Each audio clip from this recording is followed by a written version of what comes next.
Hey, it's Sarah, coming to you from the Den in Argenta with another episode of Follow the Wolf. In this episode, Epiphany Morrow stops by the Den to talk about his latest album, Celebrate, what's led him to the album, and what's to come. Enjoy! Sitting here with Epiphany Morrow, otherwise known as Big Piph. Piph? Yeah. Who has just released his fourth? Someone wrote fifth. I don't know. I should know, but like fifth.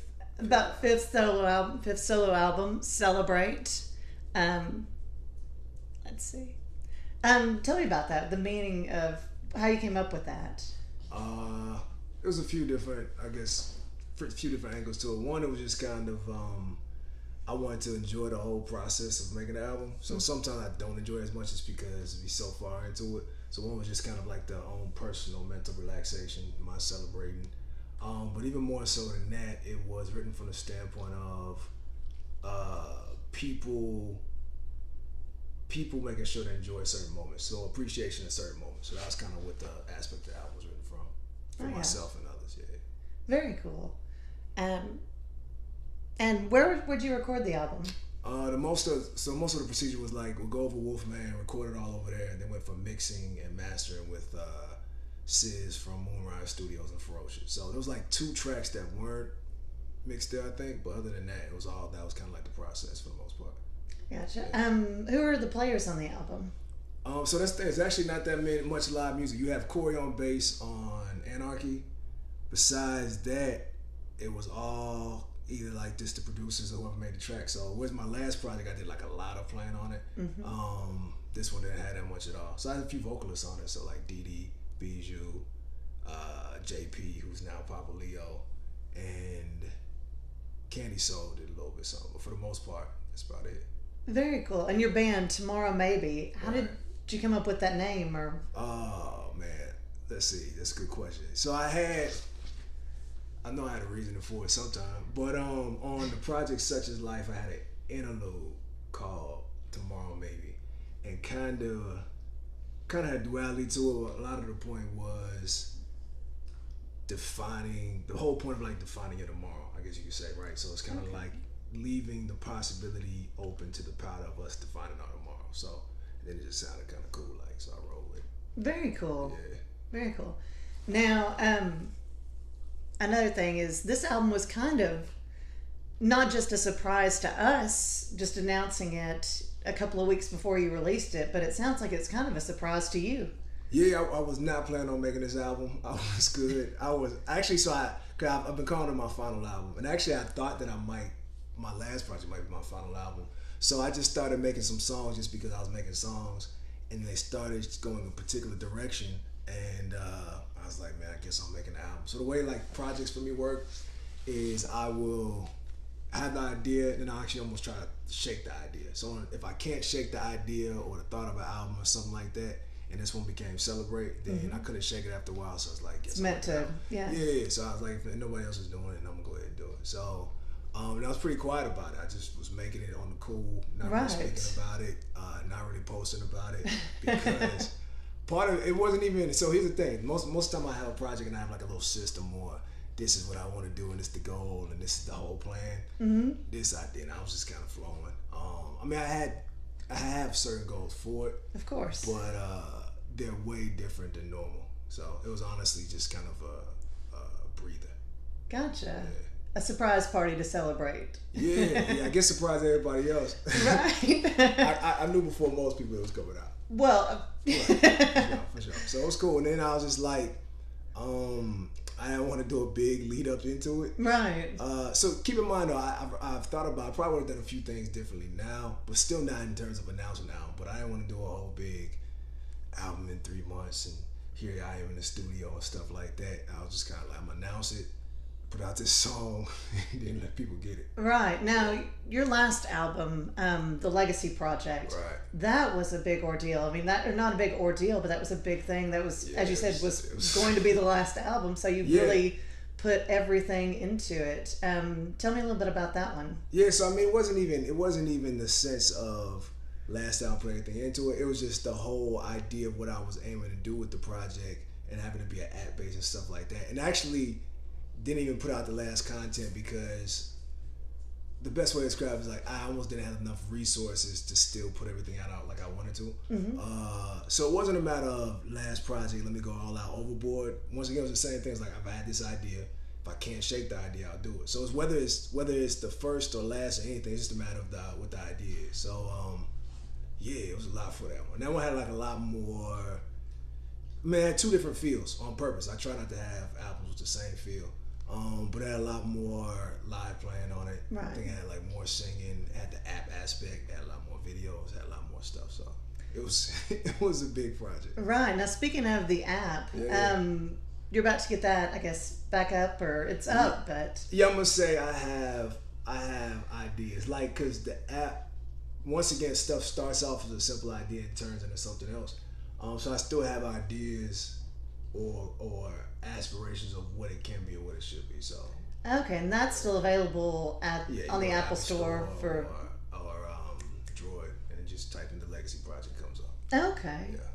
And another title that you have kind of carried with you since your last album, and was the album title, is "I'm Not Them." Right. And you've got the shirt on and everything. Define that for us. I don't. So this thing is, it's kind of like I very much so had and have an idea for myself of what it stands for, but everybody has it them. So it's kind of one of those things. When you see it, whatever your gut check is to it, that's what it is. So interestingly enough, a lot of people see it and feel like the shirt's trying to call them out. I think a lot of it, for what I get a lot of the time, is a lot of long racial lines, right? So I've had a lot of people respond to it thinking I'm just trying to call out all white people or something like that. So that's been interesting, and I find that interesting because back in the day I had this little slogan where I would say I raps for real, right? And either people's response to it was like, cool, I do too, or some people responded to it like, man, why you coming at me, trying to come at me? So here's the thing: if you feel it's one of those shoot things, like I just said a statement of what I do. Right. And if you feel you're not part of it, that's cool. So I find it, the whole "I'm not them" thing, when people have a negative gut reaction to it, then maybe I'm probably it's talking fitting. about Yeah. So. Very cool. And let's see, growing up, you are from Pine Bluff, right? Yeah. Born and raised, or? I moved there when I was 7. Okay. So I was born in actually New Jersey. Really? Yeah. Okay. Yeah. I was an import, so shit, y'all stuck with me now, so it's cool. And the youngest, or? Oh no. I have 2 older, 1 younger. So 3 sisters, 2 older, 1 younger. Okay. Yeah. Yeah, a lot of that, I don't know, tends to come out in your music. Just how did being raised around sisters? I don't know, like I'm a big family dude, so I mean, there was all 6 of us, blessed to have both the parents in the crib, and my family had like real big influence upon me, and still do. And I had like some of my closest friends. Like one of the coolest things about my family is you can put any of the 2 or the 6 of us together, that's fine. So you know how sometimes families, you have these get along more, and they talk to their sister more. Ours is cool. Like each of us has our own different relationship, and I relate to them differently. So. Like I mention them in. Actually, they try to tell me don't mention them in albums. So more times than not, like my dad tell me real quick, like man, don't say my name in no album. Like on my very first album, I said something. He's like, hey, boy, don't mention me no more. But every now and then they still pop back in, man. So I mean, just in life, they just influence me. They set a high bar for me in the sense that like I didn't. When you have examples that live with you and you see daily, that set exemplary like high marks, you never really can get too stuck on yourself, you know what I'm saying? So like my benchmarks were my sisters and my parents, and they was always killing the game, so it allowed me to stay just humble and hungry. So gotcha. Real cool. They're real cool. Very cool. That kind of what sent you to Stanford, and then back to I guess what you're doing now. So. Yeah. So I took an interesting path. Yeah. So I can out rap all of them. They don't have any bars. Their bar game is weak. So if they ever see me in the streets and want to battle, they don't want this. Oh my goodness, I'm looking forward to that. Yeah, I would. My mom, she catch these bars too. Well, there you go. Yeah. Okay, and one cool thing that you did was you worked with Brian Nolan on the Brian Nolan Band's latest song or single, "I'm Not Leaving." Right. What was that like? I was cool. He hit me up. I think he thought I was probably dodging him. He hit me up with I think message on Facebook, and sometimes they get lost in the sauce or whatever, and they hit me up on text. I told him yeah, and I kind of just disappeared. I don't even know what I had going on. And then he shot me the song, wrote to it, went to a practice with him, performed it with him at 4 quarters, and then recorded it. Yeah, so it was cool. Very cool. Yeah, it was cool. Very cool. I love the different collaborations when ended up dope. Yeah, hip hop and rock can get together, and especially two artists so prominent in the Little Rock music community just kind of shows what. Yeah, it was cool. It was a cool combo. So I like the vibe and collab, and a lot of times doing stuff that people don't immediately see as happening. So yeah. Very cool. Yeah. So you were hopefully teasing about last album. I know music will always be with you, but what are you heading to do next? So no, I wasn't teasing about last album. Like, so once again, I'm not one of people who's like never happen again. Right. I have no plans. Right. Ever making another album. But it's not because I'm leaving music per se. I just have different ideas of the new projects I want to create, and without. You know what I'm saying? I've never stayed like with these new ideas because I don't actually even have them all formed out yet. Like I have lots in my head. But it's very similar way like I was in college for mechanical engineering, and when I shifted into like MCing and hip hop, it just seemed out of nowhere, and like most people couldn't understand like even what the transition was. Whereas now, people who know me or fans of the music, stuff like that, is how they know me. So this is just another transition. It'll still be entertainment.